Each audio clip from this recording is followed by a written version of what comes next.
સો જે રીતના આપણે આખા સપ્તાહમાં જોયું છે કે યુએસ તરફથી આપણને કંઈક ને કંઈક નવી નવી અપડેટ્સ આવતી જોવા મળી, જેને કારણે માર્કેટમાં આપણને રિએક્શન પણ લાઉડ બનતું જોવા મળ્યું હતું.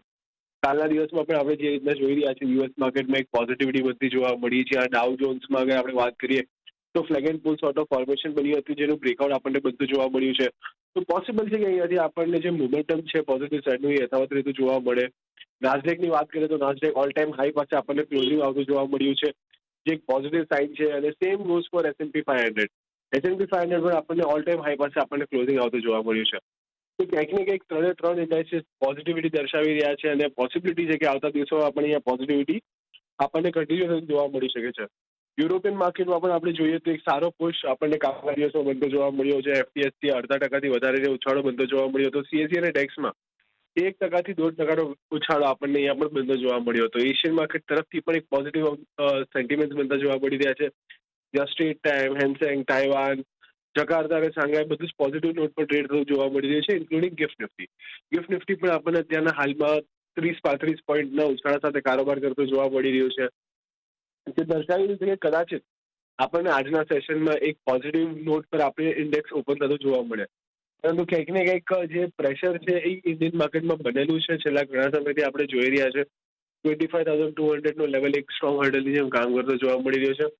તો એ એક પોઝિટિવ નોટ પર ઓપન થાય, પણ ક્યાંક ને ક્યાંક ફર્સ્ટ હાફ એ લેવલ સસ્ટેન કરવા, પોઝિટિવિટી સસ્ટેન કરવી થોડી ઇમ્પોર્ટન્ટ રહેશે. તો એક વ્યૂ ઓવરઓલ આપણને એક બનતો દેખાડી રહ્યો છે, ખાસ કરીને એકદમ જ ફ્લેટ ઓપનિંગના સંકેતો અત્યારે તો ગિફ્ટ નિફ્ટી આપી રહ્યું છે ને. ઓવર ગ્લોબલ સેટઅપ પર એક ચર્ચા કરી. FISના ફિગર્સ જોઈએ તો ખાસું એક કેશમાં સેલિંગ બતાવી રહ્યું છે. ગઈકાલે 3,695 કરોડ FISએ કેશમાં વેચ્યા છે. સામે DIS તરફથી 2820 કરોડનું બાઇંગ છે, એટલે એનાથી સેલિંગ વધારે છે FISનું. અને ઇન્ડેક્સ ફ્યુચર્સ 1990 કરોડ વેચવાલી, સ્ટોક ફ્યુચર્સમાં 1488 કરોડની વેચવાલી આપણને આવતી દેખાડી રહી છે. એટલે હવે મોટા માત્રામાં જે વેચવાલી FIS સતત કરી રહ્યા છે, તો FISના નેટ શોર્ટ 1.5 લાખ કોન્ટ્રાક્ટની આસપાસ આપણને પહોંચતા હવે બતાવી રહ્યા છે. વિરાટ, કઈ રીતે સલાહ આપશો અહીંયા? જી બિલકુલ રાઈટ ચાંદનીજી. જે રીતના જેને આપણે જોઈ રહ્યા છીએ કેશ માર્કેટમાં સારો એવો ઘટાડો આપણને બનતો જોવા મળ્યો. નિયરલી 3,700 કરોડની આસપાસનું સેલિંગ આપણને સિંગલ ડે સેશનમાં બનતું જોવા મળ્યું હતું. અગર આપણે આ વીકની વાત કરીએ તો નિયરલી 12,000 કરોડની આસપાસનું સેલિંગ આપણને બનતું જોવા મળ્યું છે throughout the week. So definitely એ લોકોના એન્ટ્રી જે આપણને સેન્ટિમેન્ટ બનતા જોવા મળી રહ્યા છે, કે જે રીતના મોમેન્ટમ બનતી જોવા મળી રહી છે, થોડી નેગેટિવ સાઇડની બનતી જોવા મળી રહી છે. એડિશનલી જે રીતે તમે પણ કહ્યું કે જે સ્ટોક ઇન્ડેક્સ ફ્યુચર છે એમાં 10,235 કોન્ટ્રાક્ટ કાલના દિવસમાં એમને શોર્ટ કર્યા છે, જેને કારણે એમનો ઓવરઓલ ફિગર થઈ ગયો છે 1,35,747. સો સારા એવા શોર્ટ એ લોકોને ઓલરેડી ક્રિએટેડ છે, જેની સામે કાલના દિવસમાં આપણને ઓપ્શન સાઇડ પર બાઇંગ બનતું જોવા મળ્યું, બંને વચ્ચે સાઇડ, કોલ સાઇડ પર પણ અને પુટ સાઇડ પર પણ. કોલ સાઇડ પર વાત કરીએ તો 32,745 કોન્ટ્રાક્ટ એમને લોંગ કર્યા છે, અને પુટ સાઇડ પર જોઈએ તો 28,069 કોન્ટ્રાક્ટ અહીંયા આપણને લોંગ થતા જોવા મળ્યા છે. તો જે ઇન્ડિકેટ કર્યું છે કે હજી પણ ક્યાંક ને ક્યાંક જે મોમેન્ટમ છે એ ડિસાઇસિવ લેવલ પર આપણને આવતી નથી જોવા મળી. પોસિબિલિટીઝ છે કે અહીંયાથી આપણને એક રેન્જ બાઉન્ડ મુવમેન્ટ બનતી જોવા મળે, યા તો અહીંયાથી તમે ફ્લેટ ટુ નેગેટિવ સેન્ટિમેન્ટ સાથે કારોબાર કરીને ચાલી શકો છો. કારણ કે જે રીતે FI પોતાના પોઝિશન ક્રિએટ કરી રહ્યા છે એમાં બહુ કોશિયસ વ્યૂ એમનો બનતો જોવા મળી રહ્યો છે. સ્ટોક ફ્યુચર તરફથી પણ આપણને નેગેટિવ સંકેતો બનતા જોવા મળી રહ્યા છે, જ્યાં 14,000 કોન્ટ્રાક્ટ કાલના દિવસમાં આપણને શોર્ટ થતા જોવા મળ્યા છે. અને જેની સામે કોલમાં પણ રાઇટિંગ જોવા મળી છે, અને પુટ પણ આપણને પુટમાં પણ હલકી પુટ રાઇટિંગ વધતી જોવા મળી છે. ઓવરઓલ જે પોઝિશન બની છે ફ્યુચર સ્ટોક સાઇડ પર પણ, એમાં પણ જોવા જઈએ તો ક્યાંક ને ક્યાંક એક નેગેટિવિટી બધી જોવા મળી રહી છે. તો અત્યારના થોડું cautious view overall stock specific અને ઇન્ડેક્સ સ્પેસિફિક મોમેન્ટમ માટે. કદાચિત આપણને કોઈ પર્ટિક્યુલર સ્ટોક્સ છે જ્યાં આપણને મોમેન્ટમ નથી જોવા મળી શકે છે, પરંતુ ઇન્ડેક્સ સ્પેસિફિક અગર વાત કરીએ તો અહીંયા આપણને ઘણું રેન્જ બાઉન્ડ મુવમેન્ટ, યા તો અહીંયાથી આપણને એક હાયર લેવલથી પ્રેશર ક્રિએટ થતું જોવા મળી શકે છે ઇન્ડિયન ઇન્ડાઇસીસમાં.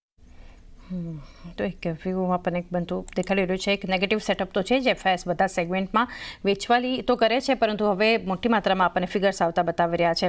ત્યારબાદ હવે નિફ્ટીની એક સ્ટ્રેટેજી બનાવીએ.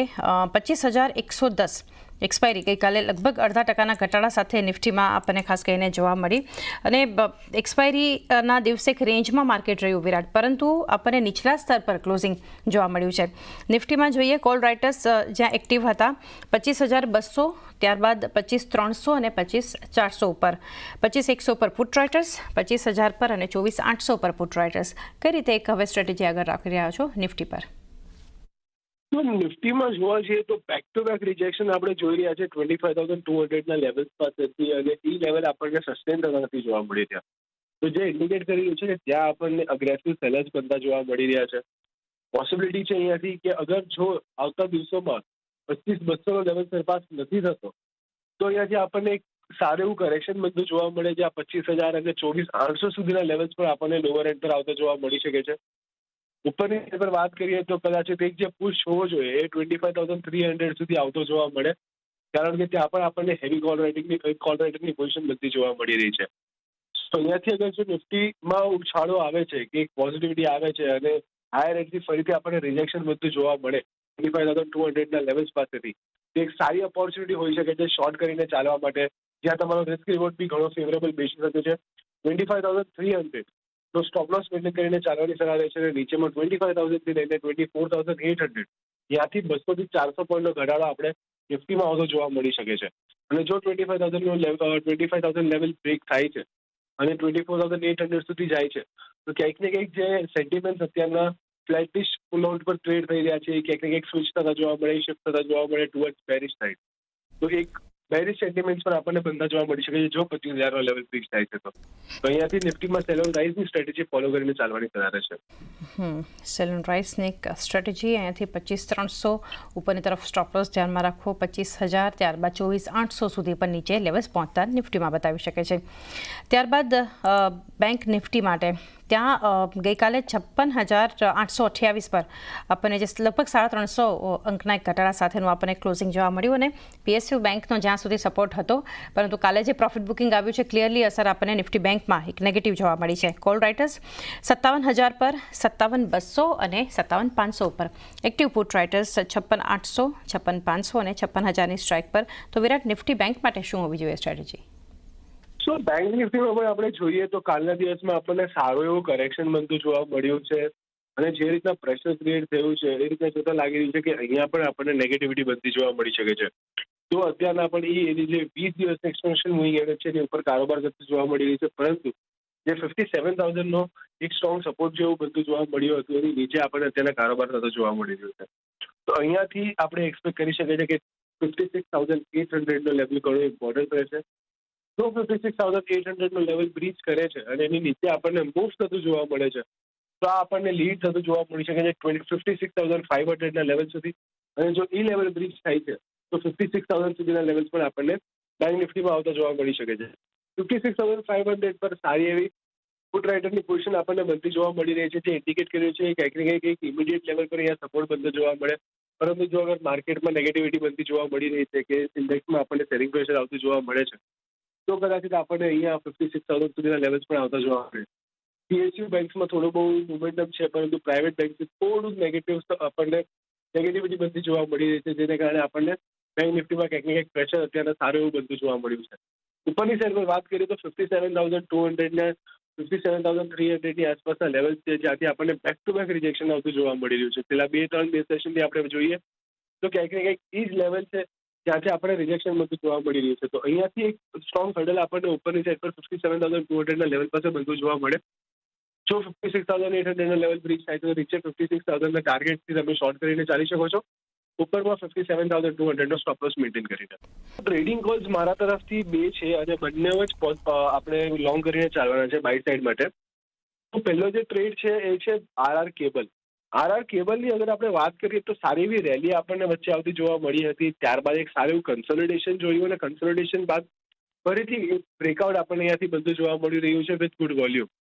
તો પોસિબિલિટી છે કે અહીંયાથી આપણને આ જે મોમેન્ટમ બનતી જોવા મળી છે એ યથાવત રહેતી જોવા મળે.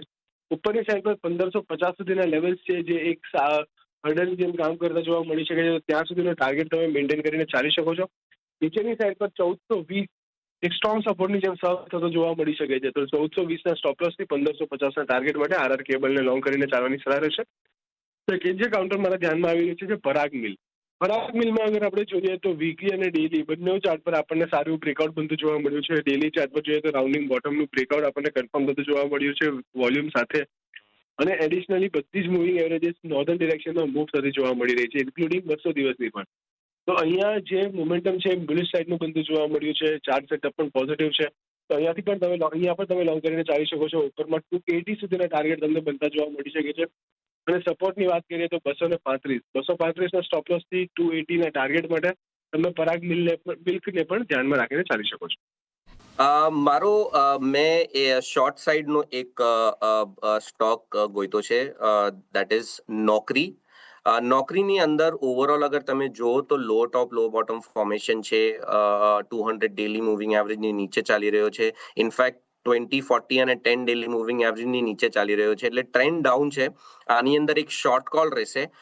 નોકરીની અંદર જે સ્ટોપ લોસ રહેશે એ 1420 સ્ટોપ લોસ રહેશે અને ટાર્ગેટ નીચેમાં 1300 એક એએમસી સ્પેસમાં તમે હમણાં એચડીએફસી ડિસ્કસ કર્યો. એ જ સ્પેસમાં એક બીજી કંપની છે નિપ્પો એસેટ મેનેજમેન્ટ, જેને નિપ્પો લિયામ લિમિટેડ કહે છે. એનો કરંટ ભાવ લગભગ 850ની આજુબાજુ છે. તો કરંટ ભાવથી મને એવું લાગે છે કે આ સ્ટોકમાં લોંગ પોઝિશન બનાવવી જોઈએ અને લગભગ 800ની આજુબાજુ એનો સ્ટોપ લોસ રાખવો જોઈએ. આ જે સ્ટોક છે એ ઓવરઓલ જે એએમસી સ્પેસ છે, જે એક સ્ટ્રક્ચરલ થીમ છે, એ તમારા પોર્ટફોલિયોનો પાર્ટ હોવો જોઈએ. અને હમણાં જ રિસન્ટલી જેણે લાઈફ ટાઈમ હાઈ પણ માર્યા છે પરમ દિવસે, અને કાલે થોડો કરેક્ટ થયો હતો. આ એને ઘટાડામાં લેવાની સલાહ છે અને લગભગ 800 રૂપિયાનો સ્ટોપ લોસ રાખી તમારે એને પોર્ટફોલિયોમાં હોલ્ડ કરવું જોઈએ. Okay, Nippon life India name India માટે રાકેશજી ટાર્ગેટ જાણીએ. 800ના સ્ટોપ લોસ અને ઉપરની તરફના ટાર્ગેટ લેવલ્સ સારા છે, પણ જો તમે શોર્ટ ટર્મના એંગલથી તમે જો વિચારતા હોય તો લગભગ 950 જેવું ટાર્ગેટ બને છે. બાકી લોંગ ટર્મમાં તો એની કરતાં પણ બેટર ટાર્ગેટ આવશે. જો પોર્ટફોલિયોનો પાર્ટ હોય તો તમારે એને ડેફિનેટલી હોલ્ડ કરવો જોઈએ. લોંગ ટર્મમાં 1100 1150નો ભાવ આવતો દેખાશે. માર્કેટ ઓવરઓલ એક સપોર્ટની આસપાસ આપણને ટ્રેડ કરી રહ્યો છે.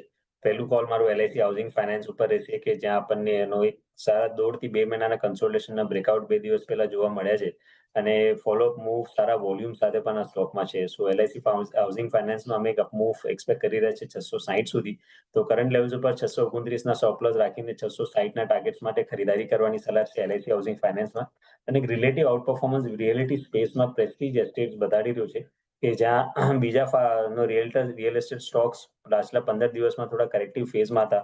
તો પ્રેસ્ટીજ એસ્ટેટ્સના લોઅર લેવલથી ઘણું સારું બાઇંગ ઇન્ટરેસ્ટ જોવા મળ્યું છે. તો અહીંયા પણ અમને લાગે છે કે એક આઉટ પરફોર્મન્સ કન્ટિન્યુ રહેશે. પ્રાઇસ વોલ્યુમ એક્શન ઘણું સ્ટ્રોંગ રહ્યું છે લાસ્ટ અમુક દિવસોથી. તો પ્રેસ્ટીજ એસ્ટેટમાં 1730ના નીચે સ્ટોપ લોસ રાખીને ખરીદારીની સલાહ છે 1880ના ટાર્ગેટ્સ માટે.